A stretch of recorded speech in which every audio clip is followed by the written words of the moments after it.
Bonjour peuple de Dieu, que Dieu vous bénisse partout où vous nous suivez. Et aujourd'hui, j'ai un thème que nous voulons parler, que nous voulons développer, que nous voulons exhorter le peuple de Dieu afin que nous puissions nous identifier véritablement qui nous sommes. Mais avant que nous puissions commencer, j'aimerais que tu puisses prier avec moi. Prions. Éternel Dieu des armées, le maître de l'univers, en qui toute chose subsiste, rien de ce qui a été fait n'a été fait sans toi. Laisse que ces moments soient sous ton pouvoir, sous ton autorité et sous ta direction. Et que ta main s'étende afin que nous puissions être touchés, saisis par ta parole. Au nom puissant de Jésus, Amen. J'espère que cette parole trouvera chacun de nous et que dans bon état, dans une bonne santé, et que cette parole aidera la vie d'un enfant de Dieu. J'aimerais parler aujourd'hui d'un thème et mon thème c'est « Qui es-tu » ?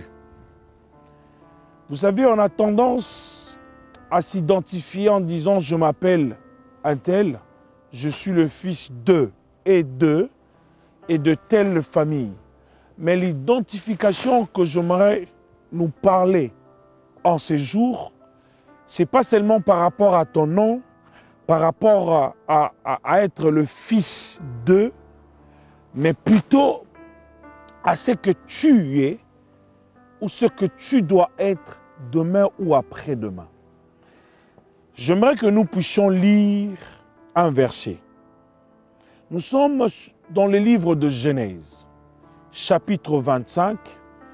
Nous allons lire à partir du verset 29 jusqu'au verset 33. J'ai lu au nom de Jésus. La Bible nous dit ceci. Comme Jacob faisait cuire un potage, Ésaü revint de champ accablé de fatigue. Ésaü dit à Jacob, laisse-moi. Je te prie, manger de ce roux-là, car je suis fatigué. C'est pour cela qu'on a donné à Ésaü le nom d'Édom. Jacob dit, vends-moi aujourd'hui. J'aimerais que tu retiennes cela. Vends-moi aujourd'hui ton droit d'aînesse. Et Ésaü répondit, voici, je m'en vais mourir. À quoi me sert ces droits d'aînesse? Et Jacob dit, jure-le-moi d'abord. Tu peux le souligner dans ta Bible. Jure-le-moi d'abord. Il le lui jura et il vendit son droit d'aînesse à Jacob. Parole du Seigneur. Vous savez, il y a certaines choses ou certains événements dans la vie nous déstabilisent. Ou des événements nous mettent dans une situation ou dans une position qui nous permet à nous abandonner, qui nous permet à lâcher prise, qui nous permet à nous soumettre afin que ce que nous sommes aujourd'hui, qui doit être affecté de ce que nous devons être demain ou après-demain, nous les négligeons ou nous l'écrasons ou soit nous les détruisons par nos propres mains, soit même par notre propre bouche. Ésaü, la Bible nous dit qu'il était fort par rapport à Jacob. C'était un homme qui allait dans le champ. C'était un homme qui travaillait. C'était un homme qui s'est donné à beaucoup de choses. Mais ici, on nous parle que Ésaü rentrait fatigué. Mais il avait aussi faim. Faim de la nourriture. Comme tu peux être là, mon frère. Tu peux avoir la faim de réussir dans la vie. Tu peux avoir la faim du succès de la vie. Tu peux avoir la faim de l'élévation de la vie. Tu peux avoir la faim de la réussite de tes études. Tu peux avoir la faim de la réussite de ton mariage. Tu peux avoir la faim de la réussite de ta vie. Mais le problème est ceci. Est-ce que tu connais qui tu es? Ou soit tu ignores ce qui est en toi, ou soit tu ignores ton identité personnelle. Parce que ici, Ésaü avait ignoré qui il était. Parce qu'il avait faim. Parce qu'il voulait manger. Parce que, des fois, comme on dit en français, que le ventre affamé n'a point d'oreille. Et en ce moment-là, il a oublié qui il était.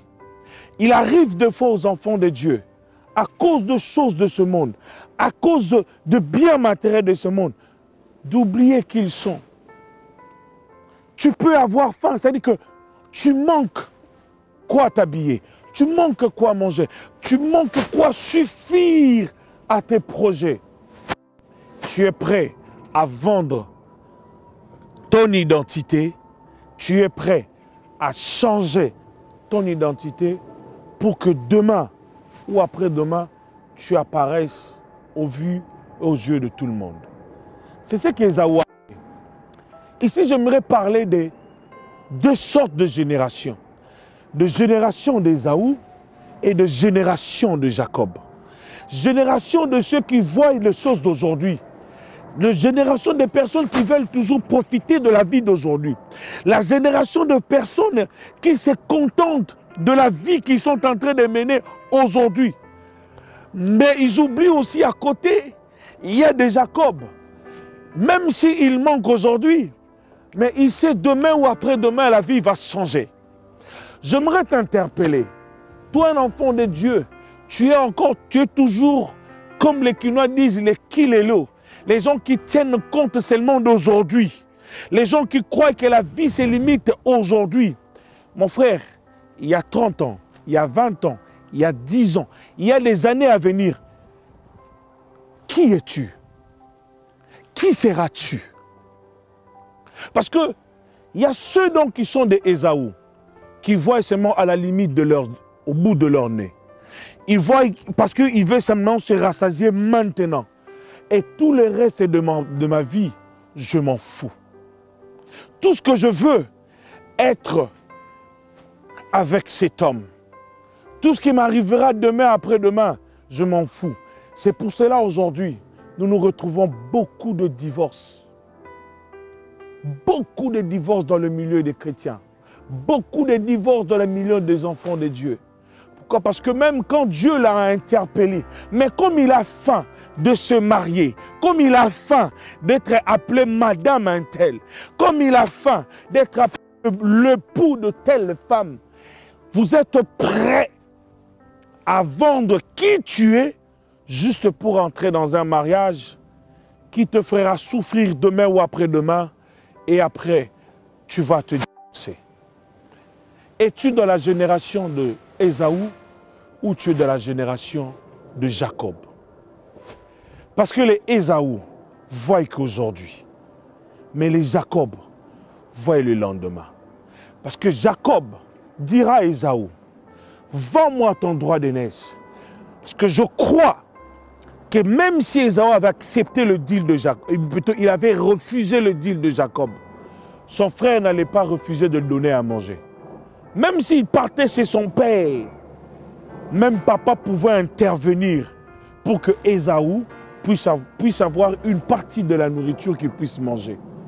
Mais Ésaü n'a pas calculé toutes ces choses. Ésaü, il n'a pas réfléchi. Ésaü, il n'a pas analysé toutes ces choses. C'est mon petit frère, il ne me laissera jamais mourir de faim. Mais il a accepté de passer un deal. Il a accepté de céder ce qui était la chose la plus importante. Ce qui était la gloire du demain. Son droit d'aînesse. Un droit d'aînesse qui a commencé à se battre depuis le ventre. Souvenez-vous du début du verset du chapitre 25. La Bible nous dira que quand Rebecca avait des douleurs, qu'est-ce qui s'est passé? Rebecca, Dieu dira qu'il y a deux nations qui se battent. Qui pouvait sortir en premier? Qui pouvait passer en premier? Écoutez, j'aimerais te dire, si tu es de la génération des Ésaü, lève-toi. Ne te laisse pas guider par la faim que tu as. La faim d'apparaître et la faim que les gens voient que tu es élevé. Non, la fin, juste parce que les gens doivent comprendre que moi aussi je suis là, ça ne sert à rien. Mais il faudrait que tu sois plutôt dans la génération de Jacob. Les gens qui voient le lendemain. Ne vends pas ton aujourd'hui pour rater le demain. Parce que ce que tu veux vendre aujourd'hui, peut-être ce que tu auras demain sera plus grand que ce que tu veux vendre aujourd'hui. Pour que je puisse clôturer, j'aimerais te parler encore d'une petite histoire de la Bible. Et c'est par là que je veux clôturer. Je vous parlerai de Rachel et de Léa. Rachel avait aussi faim et il voulait manger les mandragores. Léa lui dira ceci: tu as pris mon mari et tu veux aussi prendre le mandragore de mon fils. Parce que le fils de Léa était revenu. Il a dit non, non, non, non, non, non, non. Je ne te laisserai pas manger les mandragores de mon fils. Mais à une seule condition. Comme c'est aujourd'hui que notre mari doit passer la nuit chez toi, j'achète la nuit d'aujourd'hui avec le mandragore de mon fils. Rachel a accepté de donner sa place cette nuit à sa sœur Léa pour juste manger les mandragores. Et la Bible nous dira que cette même nuit, quand Jacob connut Léa, Léa tomba enceinte. Et Léa avait mis au monde un enfant au nom de qui? De Gad. Je suis sûr que cette même nuit, si Jacob avait connu Rachel, Rachel allait avoir aussi un enfant. Parce que ce temps-là, Rachel n'avait pas d'enfant, mais au moins Léa en avait déjà. Mais Rachel a accepté de vendre une nuit, qui était une nuit de visitation pour lui, pour elle, qui était une nuit où Dieu pouvait le visiter. Elle a accepté de vendre sa visitation à cause de la nourriture. Combien de fois, mon frère, ma soeur, tu es en train de vendre ce qui est important de toi parce que tu ignores de qui es-tu fils. Tu es fils de celui qui a créé le ciel et la terre. Tu as l'identité d'un prince, de celui qui règne, de celui qui gouverne, de celui qui est au-dessus de tout. Mais à cause d'oublier, à cause d'ignorer toutes ces choses, mon frère et ma soeur, tu es en train de vendre ton aujourd'hui parce que tu ignores qui tu es. J'aimerais que de là où tu me suivras, que tu reviennes à toi, que tu comprennes que tu n'es pas n'importe qui. Que tu comprennes que ton identité n'est pas l'identité de tout le monde. Ta vie n'est pas la vie de tout le monde. Même si les autres réussissent aujourd'hui, reste sur place. Même si tu es au bout, tu as énormément faim. Crois en toi. Sans terrain. Sois fort. Accepte la famine que tu es en train de traverser. Accepte les difficultés que tu es en train de vivre. Parce que la gloire du demain ne sera pas comparable à la gloire d'aujourd'hui.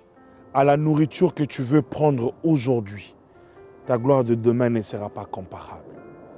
J'aimerais te dire une chose. Sois de la génération de Jacob, des gens qui voient le demain, mais ne sois pas de la génération d'Ésaü, ceux qui sont prêts à tout vendre aujourd'hui pour gagner aujourd'hui. Non, sois plutôt de ceux qui sont prêts à sacrifier aujourd'hui afin de gagner le demain. Que Dieu bénisse chacun de vous et que la main du Seigneur puisse vous faire comprendre que tu n'es pas n'importe qui. Soyez bénis.